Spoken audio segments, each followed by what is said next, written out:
Баршаңызға қайырлы күн достар. Бүгін өте дәмді палау жасайтын боламыз. Түріктің палауы. Каналыма тіркеліп, астына комментарий қалдыруды ұмытпаңыздар. Өте дәмді, керемет болып шығады. Мен балаларыма қатты ұнады. Сіздер де жасап беріңіздер. Бізге қажетті заттар: вермишель және күріш. Тапамызды газге қойып, майымызды құйып, вермишелімізді баяу отта қызарғанша қуыратын боламыз. Осылай барлығын қуырып алатын боламыз.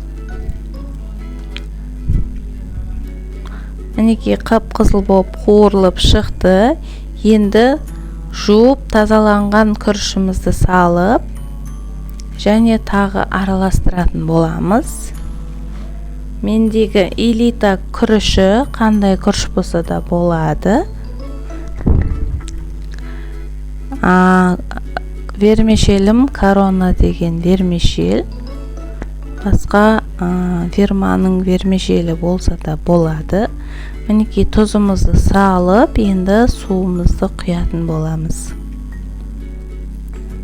Достар, видеом ұнаса лайк басып, комментарий қалдыруды ұмытпаңыздар, және де қоңырауша белгісін басып кетіңіздер. Мінекей жақсылап қозғап, енді суымызды құятын боламыз. Жылы суымызды құйып, бұқтырып қоятын боламыз. Мінекей жақсылап бір қозғап, қайнаған соң бетін жауып, бұқтырып қоятын боламыз.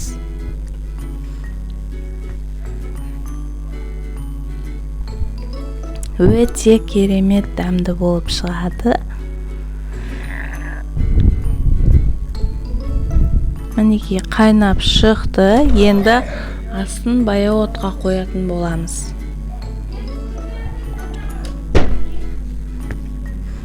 Жақсылап бір қозғап, қайтадан жауып қоямыз. Тағы да бір 10 минут тұрған соң дайын болады. Тез әрі оңай жасалады. Әбетке тез жасап берсеңіздер болады. Балалар сабаққа жеп кететін болады. Мен осылай балаларға сабаққа жасап бердім. Мінекей дайын болды, шашырап тұрады.